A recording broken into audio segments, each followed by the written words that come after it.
कभी सोचा है जब कोई एक इंसान पूरे सिस्टम के खिलाफ खड़ा हो जाता है तो क्या होता है?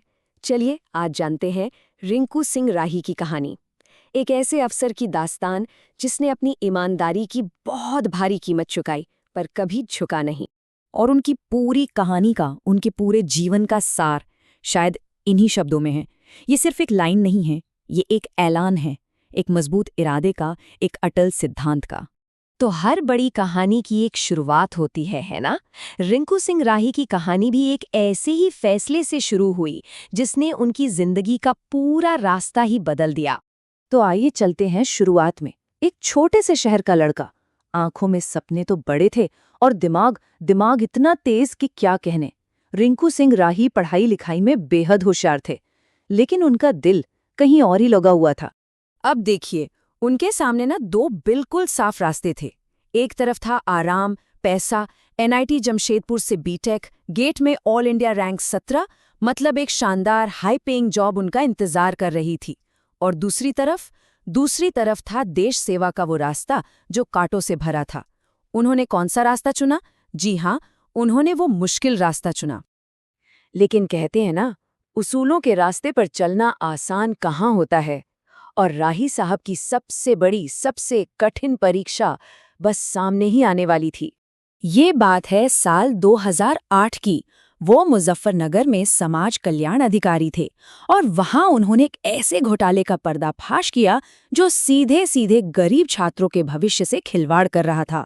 छोटा मोटा घोटाला नहीं, पूरे 100 करोड़ रुपए का।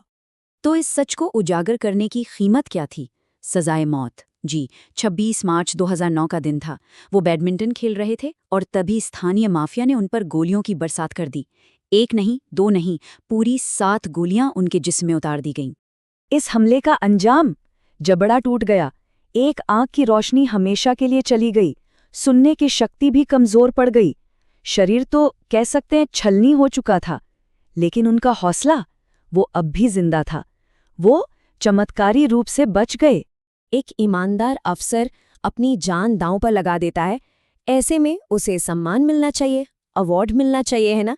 लेकिन अजीब बात देखिए, जिस सिस्टम को वो बचा रहे थे उसी सिस्टम ने उन्हें सजा दे दी। तो सवाल उठता है, इस हिम्मत के लिए इस व्हिसल ब्लोअर को आखिर इनाम क्या मिला? इसका जवाब शायद सबको हैरान कर देगा। हुआ ये कि जब उन्होंने उस घोटाले की निष्पक्ष जांच की मांग की तो उन्हें सपोर्ट मिलने के बजाय खबरों के मुताबिक उन्हें एक साइकियाट्रिक वार्ड में भेज दिया गया। सोच के देखिए, एक ईमानदार अफसर का इससे बड़ा अपमान क्या हो सकता है?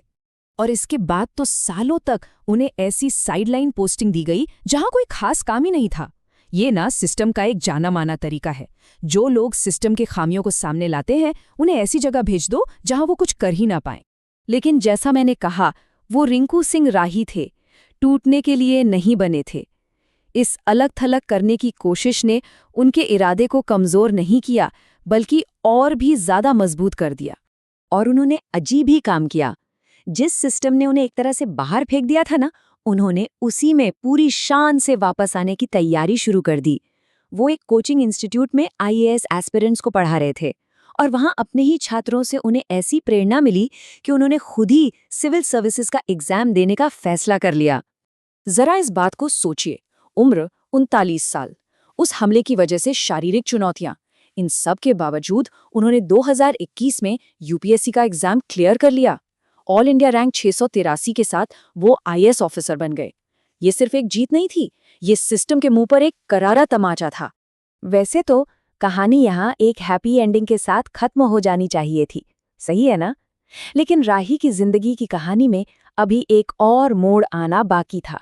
उनके उसूलों की आखिरी और शायद सबसे बड़ी परीक्षा अभी बाकी थी। आईएएस बनने के बाद भी उनकी राह आसान नहीं थी, बिल्कुल नहीं। पुवाया में एसडीएम का चार्ज लिया और सिर्फ 36 घंटों के अंदर उन्हें वहां से हटा दिया गया। और फिर आया मार्च 2026, जब उन्होंने वो कदम उठाया जिसकी शायद किसी ने उम्मीद नहीं की थी। उन्होंने आईएएस से इस्तीफा दे दिया।